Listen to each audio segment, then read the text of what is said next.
Sesi kali ini kita akan membahas tentang konsep dasar sudut, masih di dalam trigonometri. Sudut didefinisikan sebagai hasil rotasi dari sisi awal. Sisi awal ini nama lainnya adalah initial side, kemudian ke sisi akhir itu terminal side. Kemudian sudut bertanda positif itu jika arah putarannya berlawanan dengan arah putar jarum jam, dan sudut bertanda negatif jika arah putarannya searah dengan jarum jam. Nah, ini perhatikan, ini Nah, ini arah sudutnya ke sana. Ini berarti di sini sisi awalnya, kemudian ini adalah sisi akhirnya. Nah, seperti ini berarti sudut bertanda positif karena dari sisi awal itu yang di arah X positif, kemudian arah putarannya itu berlawanan dengan arah jarum jam. Kemudian satu lagi, kalau ini sisi awalnya, kemudian ini sisi akhirnya. Nah, arah sudutnya ke bawah, berarti di sini ini sisi awal, kemudian ini sisi akhir. Arah putarannya searah jarum jam, maka ini adalah sudut bertanda negatif. Kemudian jika sudut yang dihasilkan sebesar alfa, sudut standar, alfa itu adalah sudut standar. Kemudian maka sudut beta disebut sudut koterminalnya, sehingga A ditambah B itu adalah 360 derajat. Berarti sudut alfa itu adalah sudut standar yang ditanyakan nanti di soal. Kemudian beta itu adalah berlawanannya, sudut lawanannya atau koterminalnya gitu. Berarti jika di total adalah sudut standar sama sudut koterminal itu jumlahnya harus sekali putaran penuh. Nah, perhatikan gambarnya di sini sumbu Y, sumbu X.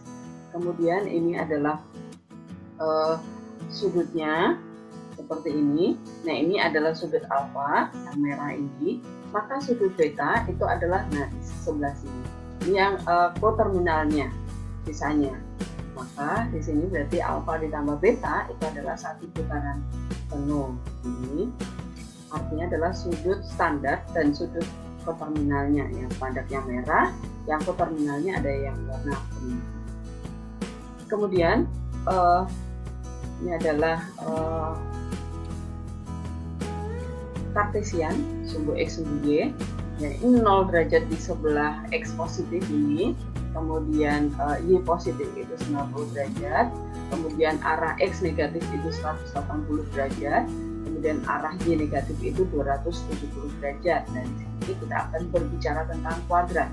Mana yang disebut kuadran 1 itu ada di di sini ini 0 derajat atau 360 derajat, karena kalau sudah berputar penuh ini maka 360 derajat akan menempati posisi yang sama dengan 0 derajat. Jadi kuadran pertama itu ada di sisi sebelah X positif, Y positif. Nah, di sini besar sudutnya dari 0 derajat sampai 90 derajat. Kemudian kuadran kedua berarti selanjutnya berikutnya ini kuadran kedua di 90 derajat sampai 180 derajat di sisi X negatif, Y positif. Kemudian kuadran ketiga berarti di X negatif, Y negatif itu sudutnya 180 sampai 270. Kuadran 4 berarti sisanya di sini di X positif, Y negatif. Kemudian di sini sudutnya di antara 270 derajat sampai 360 derajat. Nah, ini adalah besar sudut pada setiap kuadrannya. Kemudian kita lihat contoh soalnya. Gambarkanlah sudut-sudut standar di bawah ini dan tentukanlah posisi setiap sudut pada koordinat kartesiusnya. Nah, ini yang A adalah 60 derajat, B adalah min 45 derajat, kemudian yang C 120 derajat, yang D 600 derajat. Nah, perhatikan cara menggambar sudut 60 derajat. Pertama, kita buat sumbu X, sumbu Y. Kemudian 60 derajat itu kurang dari 90 derajat, berarti ada di kuadran 1. Kuadran 1 itu berarti besar sudutnya 90 derajat. 90 derajat itu kita bagi 3, maka dia menjadi 30-an. 30, 60 itu ada 2 kali 30-an. Maka besar sudutnya ada di sekitar di sini. Ini adalah 60 derajat. Nah, berarti sisi awal terletak pada sumbu X positif, kemudian sisi akhir ada di garis OA, itu terletak di kuadran 1, 60 derajat. Kemudian yang B, 45 derajat. Kita akan menggambar sudut 45 derajat. Pertama kita gambar dulu sumbu X dan sumbu Y-nya. Kemudian 45 derajat itu berarti masih di kuadran 1 di sini. Oh salah, ini harusnya min 45 derajat ya. Ini min 45 derajat harusnya, berarti ada di berlawanan searah jarum jam. Karena ini 60 derajat, itu berarti sisi awal itu ada di sumbu X positif, kemudian sisi akhirnya ada di sebelah atas karena dia berlawanan arah jarum jam. Berarti yang kalau min 45 itu searah jarum jam, berarti dari X positif itu turun ke bawah. Berarti di daerah kuadran ini, kuadran 4 ini juga besar sudutnya 90 derajat. 45 itu adalah setengahnya dari 90, berarti ini 90 derajat ini kita bagi 2. Maka kita buat garisnya seperti ini, kemudian arah panahnya adalah ke bawah seperti ini. Ini adalah 45 derajat. Perhatikan ya. Berarti sisi awal itu terletak di sumbu X positif, kemudian sisi akhirnya ada di garis OA. OA ada di kuadran 4. Ini artinya min 45 derajat ini. Kemudian yang C 120 derajat. Nah, 120 derajat itu pertama kita pecah jadi 90 ditambah 30. Berarti ini sudah kuadrannya sudah lebih dari melewati dari kuadran 1. Kita gambar dulu sumbu X sumbu Y-nya.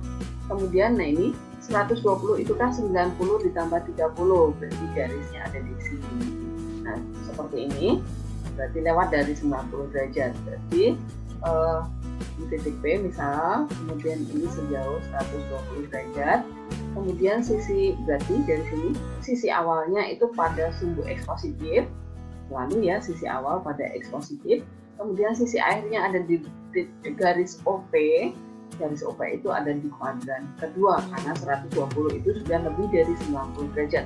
Jadi 90 derajat di sumbu positif ini sudah melebihi itu. Berarti ditambah 30 derajat di sini kira-kira. Kemudian yang D, ini yang D 600 derajat. Nah, kita ubah dulu 600 derajat itu adalah 360 derajat ditambah 180 derajat ditambah 60 derajat.